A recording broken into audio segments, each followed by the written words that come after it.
بسم اللہ الرحمن الرحیم۔ سورہ بقرہ کا رکوع نمبر 29 اور دوسرے پارے کا رکوع نمبر 13، رکوع نمبر 13۔ اس کا لفظی ترجمہ بھی ہو گیا، تفسیر بھی ہو گئی، اور اس میں جو علمی نکات تھے وہ بھی ہو گئے۔ تو میں نے کہا تھا، وعدہ کیا تھا کہ میں اس میں سورہ بقرہ میں، چونکہ اللہ تعالیٰ نے 3 طلاق کا مسئلہ بیان کیا ہے، تو میں اس مسئلے کو ڈیٹیل سے بیان کروں گا۔ تو آج سے انشاءاللہ میں اس کی تفصیل بیان کرتا ہوں، اور یہ میں نے خود جو احادیث تھیں وہ جمع کی ہیں اور پیپر پہ ان کو اپنے سامنے لکھ کے لایا ہوں، تاکہ عربی عبارات بھی حدیث کی پڑھوں اور اس کا ترجمہ، لفظی ترجمہ ہو، اور یہ مسئلہ دودھ کے دودھ پانی کی طرح واضح ہو جائے کہ کیا اس میں اختلاف کی گنجائش ہے یا نہیں۔ جیسے کہ ہمارے ہاں بر صغیر میں اہل حدیث حضرات یہ کہتے ہیں، جو مسلک اہل حدیث سے جن کا تعلق ہے، کہ اگر کسی نے ایک مجلس میں 3 طلاقیں دے دی ہیں تو وہ ایک ہوں گی۔ تو ہم دلائل سے انشاءاللہ دیکھیں گے۔ اسی طرح سعودی عرب میں بعض سلفی علماء، اکثریت نہیں، بعض علماء کی بھی یہ رائے ہے کہ 3 دے دیں تو ایک ہوگی، اور یہ ابن تیمیہ رحمہ اللہ تعالیٰ کے دور میں یہ مسئلہ شروع ہوا تھا۔ ابن تیمیہ بہت بڑے عالم گزرے ہیں 7ویں صدی ہجری میں، انہوں نے یہ مسئلہ اٹھایا تھا اور انہوں نے پوری امت کے خلاف ایک فتویٰ دیا تھا کہ 3 طلاقیں دی ہیں تو وہ ایک کاؤنٹ ہوں گی۔ پھر ابن تیمیہ رحمہ اللہ کے جو شاگرد تھے علامہ ابن قیم، بہت بڑے عالم تھے، اللہ تعالیٰ ان کے درجات بلند فرمائیں، انہوں نے بھی اس مسئلے میں اپنے استاذ کے دلائل کو یعنی ترجیح دی اور یہ فتویٰ دیا کہ 3 ایک ہوتی ہیں۔ ان کے شاگرد ہیں علامہ ابن رجب حنبلی رحمہ اللہ تعالیٰ، انہوں نے بھی پھر اس میں شروع میں اپنے ان دونوں استاذوں کی پیروی کرتے ہوئے یہی فتویٰ دیا کہ 3 ایک ہوتی ہیں، لیکن پھر انہوں نے رجوع کر لیا اور ببانگ دہل یہ اعلان کیا کہ 3 طلاقوں کو ایک کہنے کی کوئی واضح دلیل ہمارے پاس موجود نہیں ہے۔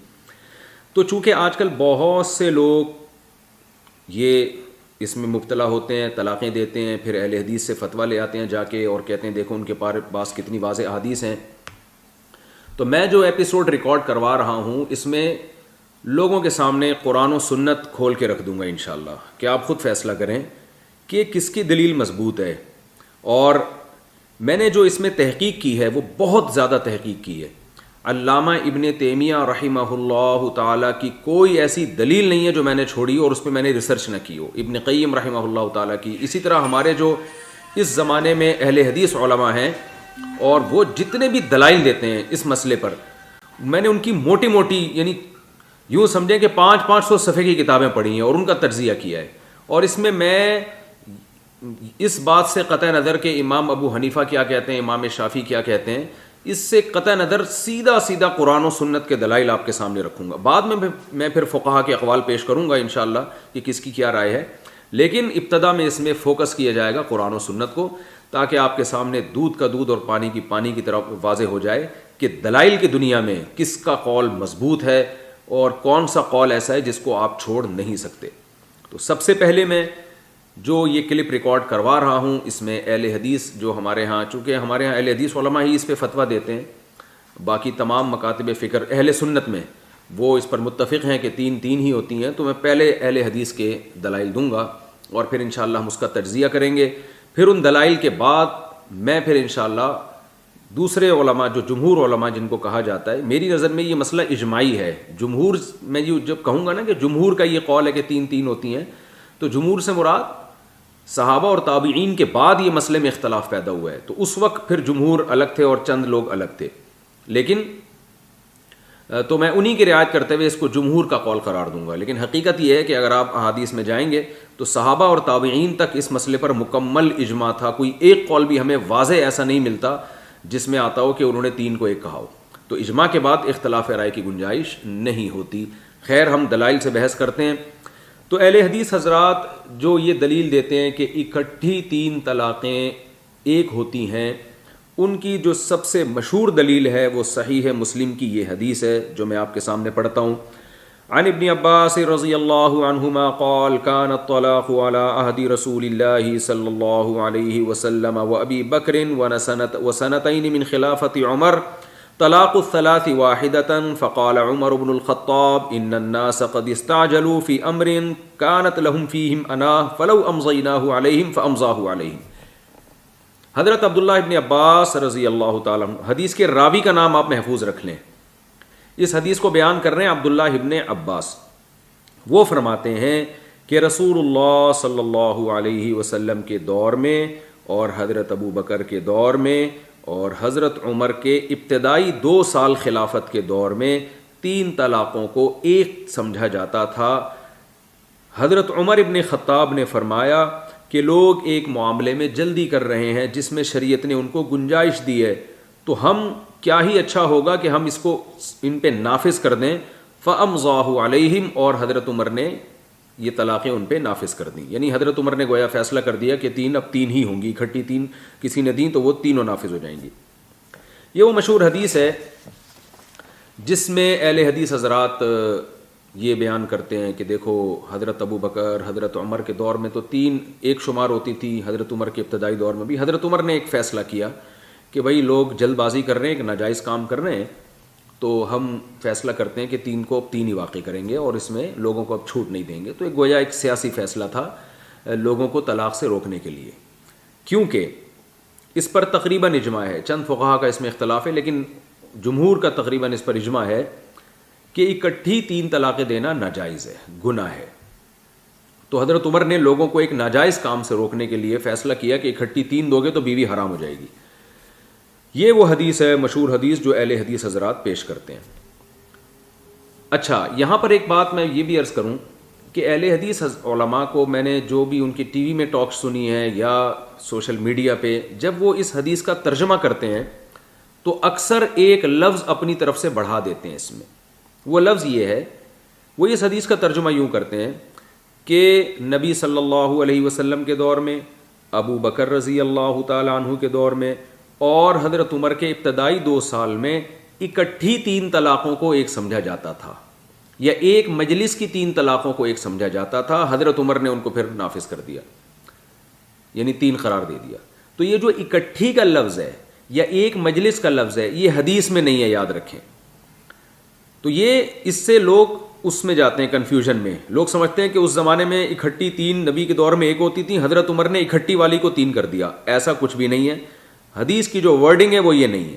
الفاظ کیا ہے میں دوبارہ بتاتا ہوں، الفاظ یہ ہیں کہ نبی صلی اللہ علیہ وسلم کے دور میں ابو بکر اور حضرت عمر کے ابتدائی دور میں 3 طلاقوں کو ایک سمجھا جاتا تھا۔ اس میں یہ نہیں ہے کہ ایک مجلس کی ہوں یا الگ الگ مجلس کی ہوں، ایک نشست کی ہوں یا الگ الگ مہینوں کی ہوں، ایسا کچھ بھی نہیں ہے۔ تو اس سے یہ جو نتیجہ نکالا جاتا ہے نا کہ نبی کے دور میں ایک مجلس کی 3 ایک اور حضرت عمر نے اس ایک مجلس کی 3 کو 3 کر دیا، یہ نتیجہ درست نہیں ہے۔ سوال پیدا ہوتا ہے پھر درست معنی کیا ہے؟ درست معنی بتانے سے پہلے میں آپ سے ایک بات عرض کروں گا کہ حدیث کے ظاہر سے، حدیث کا ظاہری الفاظ ایسے ہیں کہ اگر ان پر عمل ہمارے لیے ممکن ہی نہ ہو، اس کی کوئی لاجک ہی نہ بنتی ہو، تو یہ ایک اصول ہے کہ پھر اس سے پتہ چلتا ہے کہ اس حدیث کا یہ مفہوم نہیں ہے جو لوگوں کے سامنے پیش کیا جا رہا ہے، اس کا مفہوم کچھ اور ہے۔ تو اشکال یہ ہوتا ہے کہ اگر یہ اس حدیث کو مان لیا جائے کہ ایک مجلس کی 3 طلاقیں نبی کے دور میں ایک سمجھی جاتی تھیں، تو حدیث کا صاف صاف مطلب یہ ہوا کہ ایک آدمی اگر ایک مجلس میں اپنی بیوی کو یوں کہہ دیتا ہے کہ تمہیں طلاق ہے طلاق ہے طلاق ہے، تو اس سے بیوی نبی کے دور میں حرام نہیں ہوتی تھی اور مرد کو رجوع کا حق ہوتا تھا۔ اگر وہ عدت کے دوران رجوع کر لیتا تو اس رجوع کو معتبر سمجھا جاتا تھا، یہ بیوی اس آدمی کے لیے حلال رہتی تھی۔ حضرت عمر نے کیا کیا کہ جب یہ کہا کہ جو کوئی 3 دے گا تو میں اس کو 3 کاؤنٹ کروں گا، تو 3 کا مطلب یہ ہوتا ہے کہ اب یہ بیوی اس پر حرام ہو گئی ہے جب تک عدت کے بعد کسی اور مرد سے نکاح نہیں کر لیتی اور وہ اس سے ہم بستری نہیں کر لیتا اور اپنی مرضی سے وہ اس بیوی کو طلاق نہیں دے دیتا، پھر عدت گزارنے کے بعد یہ دوبارہ اس سے نکاح کر سکتی ہے یا کہیں اور بھی کر سکتی ہے، تو اس وقت تک اب یہ پہلا والا میاں اس سے رجوع نہیں کر سکتا، یہ مطلب ہوا۔ لیکن ہم یہ دیکھتے ہیں کہ واقعی اگر حضرت عمر نے ایسا کیا ہے تو یہ دین میں سیاست نہیں ہے بلکہ یہ دین میں تحریف ہے، اس لیے کہ قرآن جگہ جگہ کہہ رہا ہے کہ اللہ کے حلال کو حرام مت کرو۔ تو آپ بتائیں، کھانے پینے کی چیزوں میں حلال کو حرام کرنے پر پابندی اور حرام کو حلال کرنے پر پابندی، تو عورت کا مسئلہ تو اور بھی زیادہ حساس ہے۔ حضرت عمر نے اگر 3 طلاقوں کو 3 نافذ کر کے حلال بیوی کو حرام کر دیا اور جس پر حرام تھی اس کے لیے حلال کر دیا، تو کیا یہ کھوپڑی میں یہ بات آتی ہے کسی کے کہ خلیفۃ المسلمین ہو, عادل ہو, مسلمانوں کا امیر ہو, اور وہ اتنا بڑی ان سے غلطی ہو جائے کہ جو حلال بیوی تھی جس کے لیے اس پر حضرت عمر سیاستاً حرام کر رہے ہیں, تو سیاست میں کیا گورنمنٹ کو, خلیفہ کو اس کی اجازت ہے کہ حلال چیزوں کو حرام اور حرام کو حلال کر دے؟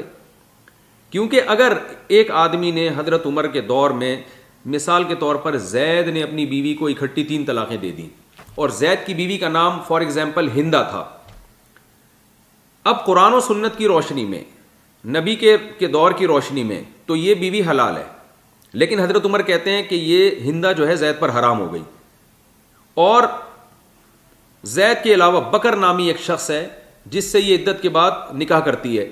اسلام یہ کہہ رہا ہے, نبی کا دور یہ کہہ رہا ہے, ابو بکر کا دور یہ کہہ رہا ہے کہ اس بکر کے لیے اس سے نکاح جائز نہیں تھا, کیونکہ ابھی اس کے نکاح سے یہ نکلی نہیں ہے, زید کے نکاح سے, لیکن حضرت عمر کہہ رہے ہیں حلال ہے. تو آپ بتاؤ اتنا, یعنی اس سے اگر یہ دین میں تحریف نہیں ہے تو پھر تحریف کی ڈیفینیشن کیا ہے؟ جو یہود و نصارہ نے اپنے دین کو جس طرح سے تباہ و برباد کیا تحریفیں کر کے, تو اس کا مطلب تو حضرت عمر رضی اللہ تعالیٰ عنہ بہت بڑے محرف تھے. تو یہ سیاست نہیں ہے, یہ تحریف ہے. سیاست جب ہوتی کہ نبی کے دور میں 3 طلاقیں دینے والے کے لیے کوئی پنشمنٹ نہیں تھی, سزا نہیں تھی, یہ جرم ہے, گناہ ہے, لیکن کوئی سزا نہیں تھی. حضرت عمر نے یہ کام کیا. احادیث میں آتا ہے کہ جو 3 طلاقیں دیتا تھا حضرت عمر رضی اللہ تعالیٰ عنہ سے کوڑے مارتے تھے. تو سزا کا جو قانون ہے نا, اس کا سیاست سے تعلق ہے کہ جب لوگ شرافت سے ایک گناہ سے باز نہیں آ رہے تو آپ شر اور آفت کے ذریعے, یعنی سزا کے ذریعے آپ ان کو گناہ سے روکنے کی کوشش کریں. گورنمنٹ اس میں لا بھی بنا سکتی ہے, قانون سازی بھی کر سکتی ہے, سزائیں بھی دے سکتی ہے, تو یہ سب چیزیں تو ٹھیک ہیں, لیکن یہ اجازت نہیں ہے کہ حلال کو حرام اور حرام کو حلال کر دیا جائے, کیونکہ یہ تو دین کا تماشا ہو جائے گا. اور اگر ہم فرض کر لیں حضرت عمر سے معاذ اللہ نقل کفر نباشت یہ جرم ہوا بھی تھا, تو ہم صحابہ کرام کی تاریخ میں دیکھتے ہیں حضرت عمر سے اس سے چھوٹی چھوٹی غلطیاں اگر ہوئی ہیں تو صحابہ کرام کھڑے ہوئے ہیں. مشہور واقعہ ہے, حضرت عمر رضی اللہ تعالی عنہ کھڑے ہوئے ہیں, لوگوں نے اٹھ کے پوچھا کہ آپ کے پاس اتنا بڑا کرتا کہاں سے آیا؟ جو مال غنیمت میں کرتے ملے وہ تو چھوٹے کرتے ملے ہیں, یہ بڑا کرتا کہاں سے آیا؟ حضرت عمر نے پھر اس کی ریزن بیان کی. حضرت عمر رضی اللہ تعالیٰ عنہ اعلان کرتے ہیں کہ آج سے کسی خاتون کا مہر جو ہے وہ 400 درہم سے زیادہ نہیں ہوگا. ایک خاتون مجمع میں کھڑی ہو گئی کہ اللہ تو فرماتے ہیں ان آتیتم احداہن قنطارا فلا تأخذوا منہ شیئا, اگر کسی عورت کو سونے کا پہاڑ بھی دیا ہو تو واپس نہیں لے سکتے. آپ کہہ رہے ہو 400 درہم سے زیادہ, اللہ تو سونے کے پہاڑ کا ذکر کر رہا ہے مہر میں. حضرت عمر نے فوراً فرمایا اصاب امرأۃ واخطأ رجل, عورت نے درست بات کہی اور مرد سے خطا ہو گئی, یعنی اپنے بارے میں رجوع کیا. تو صحابہ اتنی چھوٹی چھوٹی خطاؤں پہ نہیں چھوڑتے تھے, اور وہ اتنا بڑا مسئلہ کہ کسی ایک صحابی کی حلال بیوی کو حضرت عمر ان صحابی پہ حرام کر دیں, اور جس کے لیے حرام تھی اس کے لیے حلال کر دیں, تو غیرت کا مسئلہ بن سکتا تھا. لیکن ہم دیکھتے ہیں پورے ذخیرہ حدیث میں کوئی ایک ضعیف حدیث بھی ایسی نہیں ملتی کہ حضرت عمر کے اس فیصلے پر کسی ایک ادنا سے ادنا صحابی نے بھی اعتراض کیا ہو یا اشکال کیا ہو. حتیٰ کہ اس حدیث کے جو راوی ہیں عبداللہ ابن عباس, وہ بھی جب فتویٰ دیتے تھے تو یہی دیتے تھے کہ 3 طلاقیں 3 ہی ہوتی ہیں, ایک نہیں ہوتی, جو میں انشاءاللہ ابھی آپ کے سامنے عبداللہ بن عباس کی وہ روایتیں پیش کروں گا. ہمارے ہاں بعض اہل حدیث حضرات یہ بھی کہتے ہیں کہ عبداللہ بن عباس سے دونوں روایتیں ہیں کہ 3 ایک بھی ہیں اور 3 3 بھی. یہ بالکل غلط ہے. وہ جو روایت ہے میں اس کی بھی حقیقت پیش کروں گا جو اہل حدیث حضرات پیش کرتے ہیں کہ 3 ایک والی بھی روایت ہے. 3 کے ایک والی کوئی روایت نہیں ہے عبداللہ بن عباس سے. وہ انشاءاللہ جو اہل حدیث حضرات بتاتے ہیں نا, وہ میں آپ کے سامنے رکھوں گا کہ یہ روایت کیا ہے, اس کا ترجمہ کیا ہے, اس کا مطلب کیا ہے.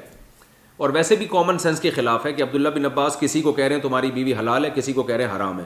تو یہ مفتی کو تھوڑی اختیار ہے کہ جب چاہے کسی کو حلال کر دے کسی کو حرام کر دے. وہ تو جو فتویٰ ہوگا, جو حضرت عبداللہ بن عباس کی رائے ہوگی, وہی اسی رائے پہ فتویٰ دیں گے وہ.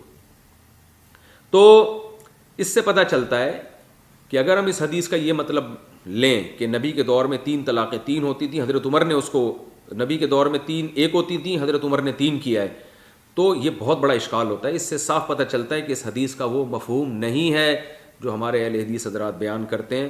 اب صحیح مفہوم کیا ہے, تو میں اسی سے ملتی جلتی ایک اور حدیث آپ کے سامنے پیش کروں گا, اس سے آپ کو پتہ چلے گا کہ اس حدیث کا مطلب کیا ہے. اس حدیث کا مطلب بالکل یہی ہے جو اس حدیث کا جو میں آپ کے سامنے پیش کر رہا ہوں.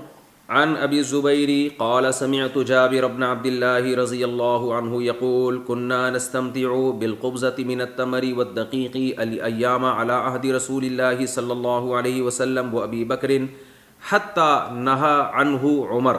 صحیح مسلم جلد نمبر 2 حدیث نمبر 451. حضرت جابر بن عبداللہ رضی اللہ تعالیٰ عنہ فرماتے ہیں کہ ہم رسول اللہ صلی اللہ علیہ وسلم کے دور میں اور ابو بکر کے دور میں اور حضرت عمر کے ابتدائی دور میں عورتوں سے متع کیا کرتے تھے ایک مٹھی کھجور کے ساتھ یا آٹے کے ساتھ. یعنی کسی عورت کو ایک مٹھی کھجور دے کے متع کرتے تھے. متع کہتے ہیں ٹیمپریری نکاح، جو شیعہ حضرات جس کے قائل ہیں کہ ایک عورت سے 1 گھنٹے کی شادی، 2 گھنٹے کی شادی، 1 ہفتے کی شادی، اسے 1 ہفتے کے بعد وہ نکاح خود بخود کالعدم، نکاح تو نہیں ہوتا تھا، وہ ایگریمنٹ خود بخود ختم سمجھا جاتا تھا. تو حضرت جابر بن عبداللہ فرماتے ہیں کہ ہم نبی کے دور میں یہ کام کیا کرتے تھے حتیٰ نہا عنہ عمر، یہاں تک کہ حضرت عمر نے پابندی لگا دی. تو شیعہ حضرات بالکل یہی دلیل دیتے ہیں کہ یار دیکھو یہ جو متع کو تم حرام کہتے ہو، اہل سنت کے جو چاروں مکاتب فکر ہیں نا، حنفی، مالکی، شافعی، حنبلی اور حتیٰ کہ اہل حدیث بھی، یہ سب متع کو حرام مانتے ہیں. ٹیمپریری نکاح اسلام میں نہیں ہوتا کہ کسی عورت سے آپ 2 گھنٹے کی شادی کریں، 4 گھنٹے کی شادی کریں اور 4 گھنٹے کے بعد وہ خود بخود کالعدم ہو جائے، ایسا نہیں ہوتا، یہ زنا ہی ہے.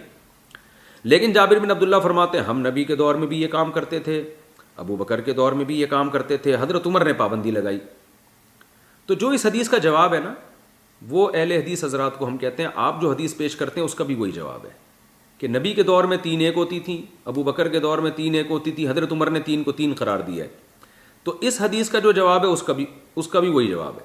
یہ جو متع والی حدیث ہے اس کا کیا جواب اہل سنت دیتے ہیں کہ ہم مانتے ہیں کہ جابر بن عبداللہ رضی اللہ تعالی عنہ یہ متع خود بھی کرتے ہوں گے اور دوسرے صحابہ بھی بعض کرتے تھے جن کے بارے میں جابر بن عبداللہ فرماتے ہیں، لیکن یہ جو متع ہوتا تھا یہ نبی کے آرڈر پہ، نبی کی اجازت پہ نہیں ہوتا تھا. ابو بکر کے دور میں اگر متع ہوا ہے حضرت ابو بکر کی پرمیشن سے نہیں ہوا. حضرت عمر کے ابتدائی دور میں اگر متع ہوا ہے حضرت عمر کی پرمیشن سے نہیں ہوا.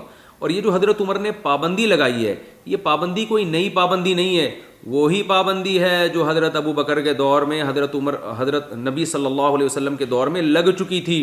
لیکن بہت سے صحابہ کو اس لگنے کا علم نہیں تھا، اس وجہ سے وہ متع کیا کرتے تھے. نبی صلی اللہ علیہ وسلم نے متع پر پابندی لگائی، خیبر کے موقع پر بھی اور بعد میں بھی آپ نے پابندی لگائی، جس کے بارے میں بخاری مسلم کی حدیثیں موجود ہیں. لیکن اس پابندی کا بہت سے صحابہ کو علم نہیں ہوا تو وہ کرتے رہے. کیوں کرتے رہے؟ اس لیے کہ متع زمانے جاہلیت میں حلال سمجھا جاتا تھا، لوگ کرتے تھے متع. کہیں سفر پہ جاتے، بیوی ساتھ نہیں ہے تو 4 گھنٹوں کے لیے، 1 ہفتے کے لیے کسی عورت سے شادی کر لی اور وہ 1 ہفتے کا ایگریمنٹ کر لیا، اسے کچھ دے دیا اور وہ 1 ہفتے بعد خود بخود وہ نکاح یعنی وہ ایگریمنٹ کا لدم سمجھا جاتا تھا. تو زمانے جاہلیت میں متع ہوا کرتا تھا اور بعض صحابہ اسی زمانے جاہلیت کی رسم پہ چلے آ رہے تھے. نبی صلی اللہ علیہ وسلم نے پابندی لگائی، اس پابندی کا سب کو علم نہیں ہوا. یہ ہو سکتا ہے بہت سے مسائل ہیں جو بعد میں صحابہ کو پتہ چلے. آپ نے حجۃ الوداع کے موقع پر بھی اعلان کیا، بہت سے صحابہ کو نہیں پتہ چل سکا.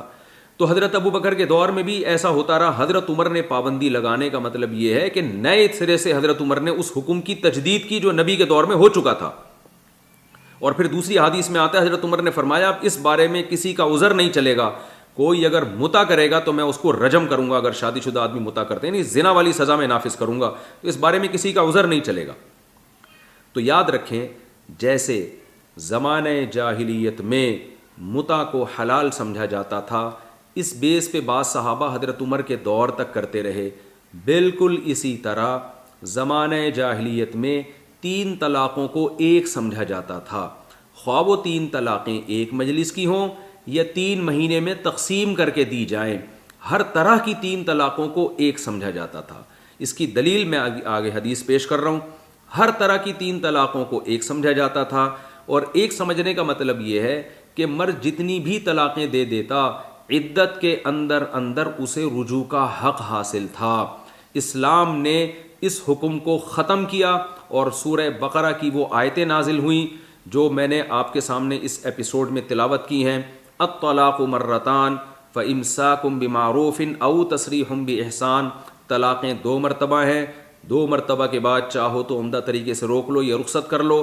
فان طلقها، اگر مرد نے تیسری بھی طلاق دے دی فلا تحل له من بعد حتى تنكح زوجا غیرہ، تو پھر یہ عورت اپنے شوہر کے لیے حلال نہیں ہے جب تک کسی اور مرد سے نکاح نہ کر لے۔ تو یہ آیتیں جب نازل ہوئیں تو زمانے جاہلیت کے حکم کو کالعدم قرار دے دیا گیا، لیکن جیسے متع جب حرام ہوا ہے بہت سے صحابہ کو علم نہیں تھا، حالانکہ متع کی حرمت قرآن میں بھی بیان ہوئی ہے۔ قرآن میں اللہ تعالیٰ کا ارشاد ہے الا علی ازواجہم او ما ملکت ایمانہم فانہم غیر ملومین، یہ سورہ مومنون کے پہلے رکوع میں بھی آیتیں ہیں اور سورہ معارج جو 29ویں پارے میں اس میں بھی آیتیں ہیں کہ ایمان والے اپنی خواہش صرف اپنی بیوی اور باندی سے پوری کرتے ہیں، بیوی اور باندی سے، اس کے علاوہ کوئی اور راستہ ان کے پاس نہیں، کوئی آپشن ان کے پاس نہیں ہے۔ تو بیوی تو وہ عورت نہیں ہوتی جس سے متع کا ایگریمنٹ ہوتا ہے، اس کو عرب بیوی نہیں کہا کرتے تھے، وائف نہیں کہا کرتے تھے اس کو۔ تو آپ دیکھیں قرآن کی اس آیت کے نازل ہونے کے بعد بھی بہت سے صحابہ متع کرتے رہے، کیونکہ ان کو قرآن کی اس تفسیر کا پوری طرح علم نہیں ہوگا، یا قرآن کی آیت ان کو معلوم نہیں ہوگی، یا وہ اس میں تعویل کرتے ہوں گے اور ان کو پتہ نہیں ہوگا کہ نبی صلی اللہ علیہ وسلم کے اس بارے میں واضح ارشادات ہیں۔ تو حضرت عمر نے پابندی لگا کر کوئی نیا کام نہیں کیا، پرانے حکم کو زندہ کیا ہے۔ بالکل اسی طرح زمانے جاہلیت میں کئی طلاقیں دے کے بھی مرد رجوع کا حق رکھتے تھے۔ اس کی دلیل کیا ہے؟ اس کی دلیل ابو داؤد کی یہ حدیث ہے، حضرت عبداللہ ابن عباس رضی اللہ تعالیٰ عنہ سے جو قول منقول ہے ابو داؤد میں حدیث نمبر 1981، اور اس حدیث کو علامہ البانی رحمہ اللہ نے بھی صحیح قرار دی اور بھی محدثین نے۔ وہ حدیث کے الفاظ ہیں، عبداللہ بن عباس رضی اللہ تعالیٰ عنہ فرماتے ہیں ان الرجل اذا طلق امرأته فهو احق برجعتها وان طلقها ثلاثا فنسخ ذلك وقال الطلاق مرتان۔ حضرت عبداللہ بن عباس رضی اللہ تعالیٰ عنہ فرماتے ہیں، ابو داؤد میں آپ دیکھ لیں اس حدیث کے نمبر پر، کہ زمانے جاہلیت میں جب کوئی آدمی اپنی بیوی کو طلاق دیا کرتا تھا فہو احق برجعتها، تو رجوع کا زیادہ حقدار ہوتا تھا، یعنی اس کا حق ہوتا تھا کہ وہ رجوع کر لے۔ وَإِن طَلَّقَهَا ثَلَاثًا، اگرچہ اس نے 3 طلاقیں دی ہوتی، فَنُسِخَ ذَلِكَ، اس حکم کو منسوخ کیا گیا۔ وقال، اور اللہ نے فرمایا الطلاق مرتان، طلاقیں 2 مرتبہ ہیں، فَإِمْسَاكٌ بِمَعْرُوفٍ أَوْ تَسْرِيحٌ بِإِحْسَانٍ، عمدہ طریقے سے روکو یا رخصت کر دو۔ اور آگے فرمایا وَإِن طَلَّقَهَا، جیسے میں آیت پڑھتا رہتا ہوں کہ اگر مرد نے تیسری دے دی فَلَا تَحِلُّ لَهُ مِن بَعْدُ حَتَّى تَنكِحَ زَوْجًا غَيْرَهُ، تو یہ عورت حلال نہیں ہے۔ تو عبداللہ بن عباس جو اس حدیث کے راوی ہیں، جو اہل حدیث پیش کرتے ہیں، اس لیے میں نے کہا تھا نا وہ راوی کا نام ضرور یاد کریں، آگے آپ کو بہت ساری چیزیں انہی راوی سے ملیں گی جو اس حدیث کے بارے میں بتا رہی ہیں کہ اس حدیث کا وہ مطلب نہیں ہے جو اہل حدیث پیش کرتے ہیں۔ تو عبداللہ بن عباس نے صاف طور پہ بتا دیا کہ جیسے متع زمانے جاہلیت میں ہوا کرتا تھا، بہت سے لوگ اسی بیس پہ کرتے رہے، تو اسی طرح 3 طلاقوں کو زمانے جاہلیت میں ایک سمجھا جاتا تھا، تو نبی کے دور میں بھی ایک ہی سمجھا جاتا رہا۔ نبی نے نہیں سمجھا، ایسی کوئی حدیث نہیں ہے، ابو بکر نے نہیں سمجھا، ایسی کوئی حدیث ہمارے پاس نہیں ہے، سمجھا جاتا رہا۔ کون سمجھا جاتا رہا؟ وہ لوگ جن کو علم نہیں تھا کہ 3 طلاقوں کا حکم اللہ نے منسوخ کر دیا اور اب 3 ہی ہوں گی۔ تو یہ مطلب ہے، اس سے دودھ کا دودھ اور پانی کی طرح یہ مسئلہ واضح ہو جاتا ہے۔ آئیے ہم اب ایک دوسری روایت کی طرف چلتے ہیں کہ اور بھی کچھ ایسے کام ہیں جو نبی کے دور میں ہوئے ہیں لیکن اس پر کوئی بھی فتویٰ نہیں دیتا۔ امام ترمذی، امام بخاری رحمہ اللہ تعالیٰ کے شاگرد ہیں، وہ ایک حدیث پیش کرتے ہیں ترمذی میں۔ ترمذی کی عبارت ہے عن عمار بن یاسر رضی اللہ عنہ قال تیممنا مع النبی صلی اللہ علیہ وسلم الی المناکب والآبات۔ عمار ابن یاسر فرماتے ہیں کہ ہم نے نبی کے ساتھ تیمم کیا کندھوں تک اور بغلوں تک، یعنی بازو جو ہے نا ہم نے کندھے تک تیمم کیا اور بغلوں تک۔ پوری امت کا اجماع ہے کہ تیمم صرف کوہنیوں تک ہوگا، اس سے اوپر کوئی بھی قائل نہیں ہے، حتیٰ کہ اہل حدیث بھی کہتے ہیں کہ کوہنیوں تک تیمم ہوگا۔ لیکن ہمارے پاس حدیث ملتی ہے کہ حضرت عمار ابن یاسر کہتے ہیں ہم نے نبی کے دور میں نبی کی موجودگی میں یہ کام کیا ہے، تو پھر اس پہ فتویٰ کیوں نہیں دیتے ہم؟ اس کی وجہ امام ترمذی خود بیان کرتے ہیں۔ امام بخاری کے شاگرد امام ترمذی اس حدیث کو بیان کرنے کے بعد لکھتے ہیں، یہ الفاظ میں پورے امام ترمذی کے پڑھ کے سنا رہا ہوں، ترمذی جلد نمبر 1 صفحہ نمبر 38 پر، وحدیث عمار تیممنا مع النبی صلی اللہ علیہ وسلم الی المناکب والآبات لیس بمخالف لحدیث الوجہ والکفین لأن عمارا لم يذكر أن النبي صلى الله عليه وسلم أمرهم بذلك وإنما قال فعلنا كذا وكذا فرماتے ہیں کہ جو حدیث عمار ہے نا، جس میں آتا ہے کہ ہم نے نبی کی موجودگی میں کندھوں تک اور بغلوں تک تیمم کیا ہے، یہ اس حدیث کے خلاف نہیں ہے جس میں کوہنیوں تک اور کف تک جو ہے تیمم کا تذکرہ ہے. اس لیے کہ حضرت عمار نے یہ نہیں کہا کہ نبی کی موجودگی میں ہم نے یہ نبی کے حکم سے کیا ہے، ایسا کچھ بھی نہیں ہے. انہوں نے تو کہا ہے کہ ہم نے یہ کیا ہے، بس اپنے اوپر رکھا ہے کہ ہم یہ سمجھتے تھے، ہم یہ کرتے تھے. نبی کی ذمہ داری انہوں نے نہیں لی، اس لیے کہ نبی سے جو ہمیں حدیث ملتی ہے وہ ملتی ہے. فلما سأل النبی صلی اللہ علیہ وسلم، جب نبی سے براہ راست پوچھا گیا، امرہ بالوجہ والکفین، تو آپ نے چہرہ اور ہتھیلیوں کا حکم دیا. والدلیل علی ذلک علی ما افتى به عمار بعد النبی صلی اللہ علیہ وسلم، اور اس کی مضبوط دلیل وہ فتویٰ ہے جو نبی کے دنیا سے جانے کے بعد حضرت عمار بن یاسر دیا کرتے تھے، اور وہ فتویٰ یہی تھا، التیمم قال الوجہ والکفین، کہ تیمم میں چہرہ اور ہتھیلیاں کا تیمم ہوگا. ففی ھذا دلالۃ علی انہ انتہا الی ما علمہ النبی صلی اللہ علیہ وسلم، کہ حضرت عمار نے اپنی رائے کو چھوڑ دیا تھا اور وہ اسی پر فتویٰ دیتے تھے جو نبی صلی اللہ علیہ وسلم نے ان کو بتایا. بالکل یہی معاملہ حضرت عبداللہ بن عباس والا ہے. حضرت عبداللہ بن عباس کہہ رہے ہیں کہ ہم نبی کے دور میں 3 کو ایک سمجھا جاتا تھا.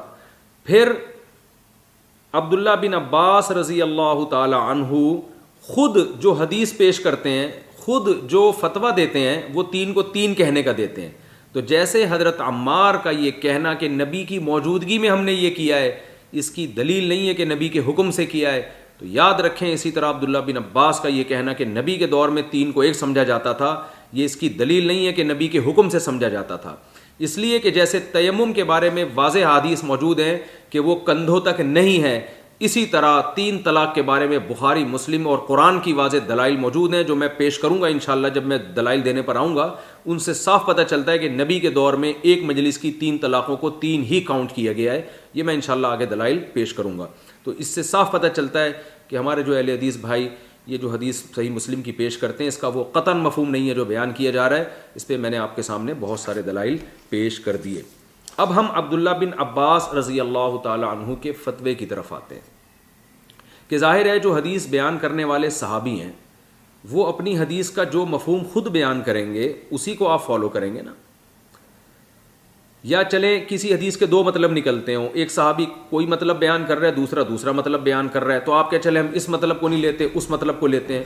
لیکن ہم یہاں دیکھتے ہیں کہ اس حدیث کا اس کے علاوہ کوئی مفہوم بیان ہی نہیں کیا جا رہا. تو اس کا مطلب کہ بھائی جو ہمارے اہل حدیث بھائی ہیں وہ ایک ایسا مفہوم بیان کر رہے ہیں جس کو پوری دنیا میں کوئی بھی نہیں مانتا، جو صحابہ تابعین نہیں مانتے اس کو. تو آئیے ہم عبداللہ بن عباس کا جو اپنا فتویٰ ہے اس پر ہم بحث کرتے ہیں.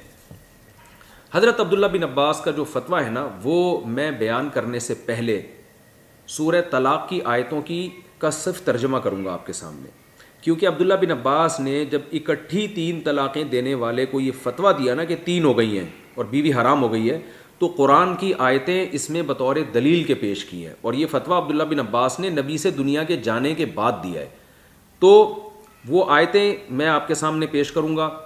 وہ آیتیں ہیں سورہ طلاق کی. آپ ابھی قرآن اٹھائیے، 28ویں پارے میں سورہ طلاق نکالیے اور اس کی ابتدائی آیات کا لفظی ترجمہ پڑھیں. میں آیتیں آپ کے سامنے تلاوت کرتا ہوں. بسم اللہ الرحمن الرحیم. یا ایھا النبی، اے نبی، اذا طلقتم النساء، جب تم عورتوں کو طلاق دو، یعنی نبی کے توسط سے پوری امت کو بتایا جا رہا ہے کہ جب بھی بیویوں کو طلاق دو، فطلقوہن لعدتہن، تو عدت کے اوقات میں تقسیم کر کے دیا کرو. عدت کے اوقات کیا ہوتے ہیں؟ 3 طہر، جو تفصیل سے پچھلے ایپیسوڈ میں بتائے جا چکے ہیں. 3 طہر میں یعنی 3 مہینے میں ڈیوائیڈ کر کے دیا کرو. فطلقوہن لعدتہن واحصوا العدہ، اور پھر عدت کو کاؤنٹ بھی کرو، حساب و کتاب بھی رکھو. یعنی کیا مطلب؟ صاف طور پہ بتایا جا رہا ہے کہ اکٹھی مت دو، 1 مہینے میں 3 مت دو، 2 مہینے میں بھی 3 مت دو، بلکہ 3 کو 3 مہینوں میں ڈیوائیڈ کرنا پڑے گا. فطلقوہن لعدتہن واحصوا العدہ واتقوا اللہ ربکم، اپنے رب سے ڈرو. لا تخرجوہن من بیوتہن، اور ان عورتوں کو طلاق کے بعد ان کے گھروں سے مت نکالو. ولا یخرجن، اور نہ یہ خود نکلیں، یعنی عدت کے دوران یہ شوہر کے گھر میں رہیں. الا ان یاتین بفاحشۃ مبینہ، الا یہ کہ کھلی بے حیائی کا ارتکاب کریں وہ. الا ان یاتین بفاحشۃ مبینہ وتلک حدود اللہ، فرمائیے اللہ کی حدود ہیں. وَتِلْكَ حُدُودُ اللَّهِ وَمَن يَتَعَدَّ حُدُودَ اللَّهِ فَقَدْ ظَلَمَ نَفْسَهُ، فرمائیے اللہ کی حدود ہیں، اور جو اللہ کی حدود سے تجاوز کرتا ہے اس نے اپنی ہی جان پہ ظلم کیا۔ کیا مطلب اللہ کی حدود کیا بیان کی جا رہی ہیں؟ کہ عدت کے اوقات میں تم نے طلاق کو ڈیوائیڈ کرنا ہے، اکٹھی نہیں دینی ہے، اس کو اللہ کی حدود قرار دیا گیا، اور بتایا جو اللہ کی حدود سے تجاوز کرتا ہے اس نے اپنی ہی جان پہ ظلم کیا۔ لا تدری لعل اللہ یحدث بعد ذلک امرا، تمہیں معلوم نہیں ہے شاید اللہ اس کے بعد یعنی طلاق کے بعد، یحدث بعد ذلک امرا، اس طلاق کے بعد شاید اللہ کوئی نئی چیز پیدا کر دے۔ یعنی حکمت بیان کی جا رہی ہے کہ تم نے اکٹھی نہیں دینی ہے، کیونکہ اس بات کا امکان موجود ہے کہ طلاق کے بعد رجوع کی کوئی صورت پیدا ہو جائے، تمہارے دل نرم پڑ جائیں، کچھ بھی ہو جائے، تو اکٹھی دینے میں یہ حکمت فوت ہو جائے گی۔ یہ یعنی جو پہلے آرڈر دیا نا آیت کے شروع میں کہ تقسیم کر کے دو، اس کی حکمت بیان کی جا رہی ہے۔ لا تدری لعل اللہ یحدث بعد ذلک امرا، تمہیں معلوم نہیں ہے شاید اللہ اس طلاق کے بعد کوئی صورت پیدا کر دے۔ فَإِذَا بَلَغْنَ أَجَلَهُنَّ، پس جو وہ عورتیں اپنی عدت کو پہنچ جائیں، فَأَمْسِكُوهُنَّ بِمَعْرُوفٍ، چاہو تو عمدہ طریقے سے ان کو روک لو، او فارقوهن بمعروف، چاہو تو عمدہ طریقے سے ان کو رخصت کر دو۔ وَأَشْهِدُوا ذَوَيْ عَدْلٍ مِّنْكُمْ، اور اگر تم نے روکنا ہے، رجوع کرنا ہے، تو دو افراد کو گواہ بھی بنا دو۔ اور وَأَقِيمُوا الشَّهَادَةَ لِلَّهِ، اور جو گواہ جب گواہی دیں تو وہ اللہ کے لیے درست گواہی دیں۔ ذَلِكُمْ يُوعَظُ بِهِ مَنْ كَانَ يُؤْمِنُ بِاللَّهِ وَالْيَوْمِ الْآخِرِ، اللہ فرماتے ہیں یہ نصیحت ان لوگوں کو کی جا رہی ہے جو اللہ اور آخرت پر ایمان رکھتے ہیں۔ وَمَن يَتَّقِ اللَّهَ، اب یہ آیت بہت اہم ہے، اس کو غور سے سنیں۔ وَمَن يَتَّقِ اللَّهَ يَجْعَل لَّهُ مَخْرَجًا، جو اللہ سے ڈرتا ہے اللہ اس کے لیے مصیبت سے نکلنے کا راستہ رکھتے ہیں۔ یہ آیت ہے یہ دو آیتیں ہیں سورہ طلاق کی ابتدائی۔ اس میں اللہ نے ارشاد فرمایا، صاف پتہ چل رہا ہے لفظی ترجمے سے کہ قرآن طلاق کا صحیح طریقہ بیان کر رہا ہے کہ آپ نے طلاق عدت کے اوقات میں تقسیم کر کے دینی ہے۔ پھر دوسری بات، قرآن اس کی حکمت بیان کر رہا ہے کہ ہم تمہیں تقسیم کرنے کا حکم اس لیے دے رہے ہیں کہ شاید اللہ جوڑ کی کوئی صورت پیدا کر دے۔ یعنی کیا مطلب، اگر تقسیم کر کے نہیں دو گے، جذبات میں آ کے اکٹھی 3 دے دو گے، جوڑ کی صورت پیدا نہیں ہوگی۔ اور پھر تیسرے نمبر پہ قرآن کہہ رہا ہے وَمَن يَتَّقِ اللَّهَ يَجْعَل لَّهُ مَخْرَجًا، جو اللہ سے ڈرتا ہے اللہ مصیبت سے نکلنے کا راستہ رکھتے ہیں۔ صاف پتہ چل رہا ہے کہ جو اللہ کے بتائے ہوئے طریقے کے مطابق طلاق دے گا نا، تو طلاق دے کر اس نے خود کو جس مصیبت میں ڈالا ہے اس مصیبت سے اللہ اس کے لیے نکلنے کا راستہ رکھتے ہیں۔ اور اگر غلط طریقے سے طلاق دی ہے تو جس مصیبت میں اس نے اپنے آپ کو ڈالا ہے اس مصیبت سے اب اللہ نے اس کے لیے نکلنے کا راستہ نہیں رکھا۔ قرآن کی ان آیتوں کا اس کے علاوہ کوئی اور مطلب بنتا نہیں ہے، اگر بنتا ہے تو ہمیں بتائے۔ اور عبداللہ بن عباس ان آیتوں کی 100% یہی تفسیر بیان کر رہے ہیں جو میں آپ کے سامنے پیش کر رہا ہوں۔ تو اب میں عبداللہ بن عباس رضی اللہ تعالی عنہ سے اس آیت کی جو تفسیر منقول ہے، اور یہ یاد رکھیں بار بار کہہ رہا ہوں، یہ ابن عباس وہی ہیں جو صحیح مسلم کی حدیث کے راوی ہیں جس میں آتا ہے 3 ایک سمجھی جاتی تھی، خود ببانگ دوہل اعلان کر رہے ہیں کہ 3 ہی ہوتی ہیں۔ تو اب میں آپ کے سامنے حضرت عبداللہ بن عباس رضی اللہ تعالی عنہ کی تفسیر پیش کرتا ہوں کہ عبداللہ بن عباس اس آیت کی تفسیر میں کیا ارشاد فرماتے ہیں۔ حضرت عبداللہ بن عباس رضی اللہ تعالی عنہ سے روایت کرتے ہیں، ان کے شاگرد سعید بن جبیر، یہ صحیح بخاری کی حدیث ہے جو میں آپ کے سامنے پیش کر رہا ہوں، حدیث نمبر 75۔ اس میں آتا ہے کہ رسول اللہ صلی اللہ علیہ وسلم نے حضرت عبداللہ بن عباس رضی اللہ عنہ کو فرمایا، اللہم علمہ الکتاب، اے اللہ اسے کتاب کا علم سکھا، یعنی کتاب کی تفسیر سکھا اس کو۔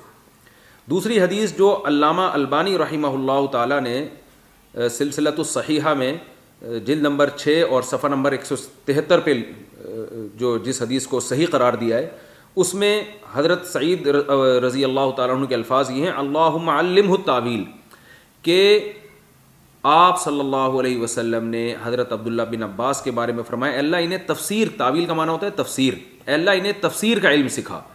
تو عبداللہ بن عباس کو خاص طور پہ قرآن کی تفسیر میں مہارت تھی، اس پہ آپ کے سامنے میں نے 2 احادیث پیش کی۔ اب عبداللہ بن عباس رضی اللہ تعالیٰ عنہ اس آیت کی تفسیر میں کیا فرماتے ہیں؟ علامہ ابن کثیر رحمہ اللہ تعالیٰ اور قرطبی اور جتنی تفسیر کی کتابیں ہیں وہ اپنی سند کے ساتھ یہ پیش کرتے ہیں عبداللہ بن عباس سے، قال ابن عباس والشعبی والضحاک هذا في الطلاق خاصة أي من طلق كما أمره الله يكن له مخرج في الرجعة في العدة۔ علامہ ابن کثیر فرماتے ہیں کہ عبداللہ بن عباس، امام شعبی، امام ضحاک، یہ بڑے بڑے مفسر جتنے بھی تھے، ان سب کا یہ قول ہے کہ یہ جو سورۃ طلاق میں اللہ نے ارشاد فرمایا وَمَن يَتَّقِ اللَّهَ يَجْعَل لَّهُ مَخْرَجًا، جو اللہ سے ڈرتا ہے اللہ اس کے لیے مصیبت سے نکلنے کا راستہ رکھتے ہیں. اس آیت کی تفسیر میں عبداللہ بن عباس فرماتے ہیں من طلق کما امرہ اللہ، جو ایسے طلاق دے جیسے اللہ کا حکم تھا تو اللہ اس کے لیے عدت کے اندر رجوع کا راستہ رکھتے ہیں.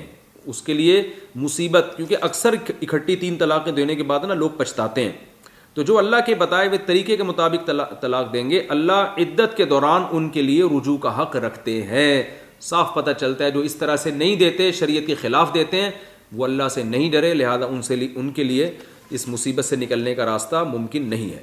حضرت عبداللہ بن عباس کے بہت بڑے شاگرد ہیں حضرت اکرمہ بھی اس آیت کی یہی تفسیر بیان کرتے ہیں.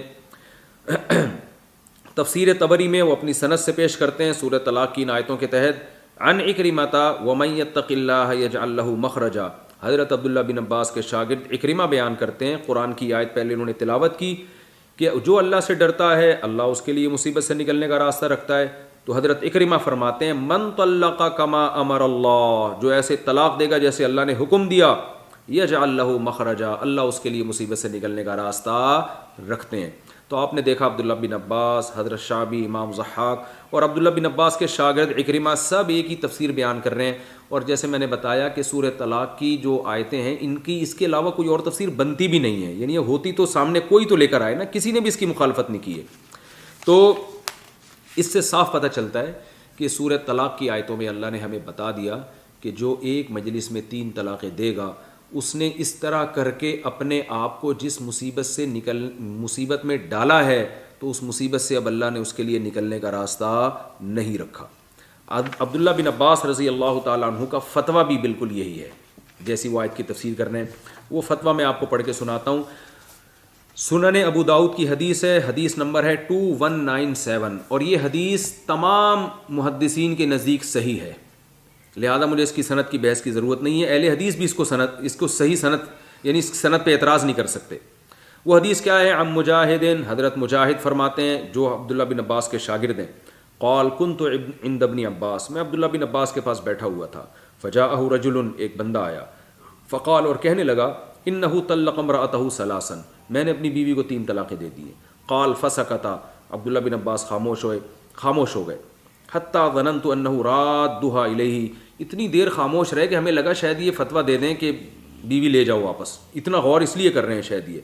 ثم قال، لیکن اس کے بعد آپ نے سر اٹھایا اور فرمایا، ینطلق احدکم، تم میں سے ایک شخص نکلتا ہے، فیرکب الحموق، حماقت پہ سوار ہوتا ہے، ثم یقول، پھر میرے پاس آ کے کہتا ہے، یہ ابن عباس، یہ ابن عباس، اے ابن عباس، اے ابن عباس، یعنی کچھ میرے لیے کچھ نکالیں کوئی صورت. وَإِنَّ اللَّهَ قَالَ، حالانکہ اللہ تو یہ فرما چکا ہے، وَمَن يَتَّقِ اللَّهَ يَجْعَل لَّهُ مَخْرَجًا، جو اللہ سے ڈرتا ہے اللہ اس کے لیے مصیبت سے نکلنے کا راستہ رکھتا ہے. دیکھیں قرآن کی وہ آیت پڑھی انہوں نے، وَإِنَّكَ لَمْ تَتَّقِ اللَّهَ، تو چونکہ اللہ سے نہیں ڈرا، فَلَمْ أَجِدْ لَكَ مَخْرَجًا، میں تیرے لیے مصیبت سے نکلنے کا راستہ نہیں پاتا. عصیت ربک، تو نے اپنے رب کی نافرمانی کی ہے. وبانت منک امرأتک، تیری عورت تجھ سے جدا ہو گئی ہے. وَإِنَّ اللَّهَ تَعَالَى قَالَ، حالانکہ اللہ نے تو فرمایا ہے، یا ایھا النبی اذا طلقتم النساء فطلقوهن لعدتهن، اے نبی ان کو بتا دیں جب اپنی بیویوں کو طلاق دیں تو عدت کے اوقات میں تقسیم کر کے دیا کریں، 3 مہینے میں ڈیوائیڈ کر کے دیا کریں. اب آپ بتاؤ صحیح سند کے ساتھ، اور یہ بخاری مسلم کی معیار کے مطابق یہ سند ہے اس کی، اتنی صحیح سند کے ساتھ عبداللہ بن عباس اتنی واضح بات کر رہے ہیں اور قرآن کی آیتیں پڑھ پڑھ کے اس کو سنا رہے ہیں. اس کے بعد بھی کیا یہ کنفیوژن رہ گئی ہے کہ جو ہے نا نبی کے دور میں اکٹھی 3 طلاق، اکٹھی کا لفظ بھی اپنی طرف سے بڑھایا آپ نے حدیث میں، اور پھر صحابہ پہ ایک الزام لگا دیا، حضرت عمر پہ ایک الزام لگا دیا. تو یہ بہت زیادہ میں سمجھتا ہوں ایک علمی خیانت ہے، اتنی واضح، اور پھر قرآن کی آیتیں پڑھ رہے ہیں. بہت سے لوگ کہتے ہیں عبداللہ بن عباس جو تھے نا، انہوں نے یہ جو فتویٰ دیا ہے نا یہ والی کہ 3 طلاقیں 3 ہوتی ہیں، یہ اصل میں حضرت عمر نے چونکہ قانون پاس کر دیا تھا کہ 3 کو اب 3 ہی سمجھا جائے گا، اس قانون کی وجہ سے ایسا کیا ہے. یہ بات اس لیے غلط ہے کہ حضرت عبداللہ بن عباس اگر اس قانون کی بیس پہ کر رہے ہوتے تو دلیل میں قرآن کی آیتیں نہ پڑھتے، وہ سورۃ طلاق کی آیتیں نہ پڑھتے. یہ نہ کرتے وہ، بلکہ کہتے بھائی ٹھیک ہے قرآن و سنت میں تو ایسا ہے، لیکن چونکہ خلیفہ نے قانون بنایا تو میں اس قانون کی بیس پہ ایسا کر رہا ہوں. تو قرآن کی آیتیں پڑھ رہے ہیں وہ. اور دوسری بات یہ کہ خلیفہ اگر ایسا قانون بناتے تو عبداللہ بن عباس اس کو ماننے کے بجائے اس کی مخالفت کرتے کہ آپ غلط قانون بنا رہے ہیں، جس چیز کو اللہ نے حلال کیا اس کو کیسے آپ حرام کر رہے ہیں. تو ان سب باتوں سے پتہ چلتا ہے کہ یہ صحیح مسلم کی جو حدیث جس میں آتا ہے 3 طلاقیں سمجھی جاتی تھی، اس کا وہ مفہوم نہیں ہے. صحیح مفہوم وہ ہے جو میں نے آپ کے سامنے پیش کیا. اب انشاءاللہ ہم اگلے ایپیسوڈ میں اس کے مزید جو اہل حدیث حضرات کے دلائل ہیں وہ میں آپ کے سامنے انشاءاللہ پیش کروں گا اور بتاؤں گا کہ اور وہ کیا دلائل دیتے ہیں اور پھر ان دلائل کا جواب کیا ہے. اور پھر آخر میں انشاءاللہ میں وہ دلائل قرآن و حدیث کے بخاری مسلم سے احادیث اور قرآن سے آیتیں انشاءاللہ میں پیش کروں گا جن سے صاف طور پہ پتہ چلتا ہے کہ ایک مجلس کی 3 طلاقیں 3 ہی ہوتی ہیں. تو پہلے ان کے دلائل کمپلیٹ ہو جائیں اس کے بعد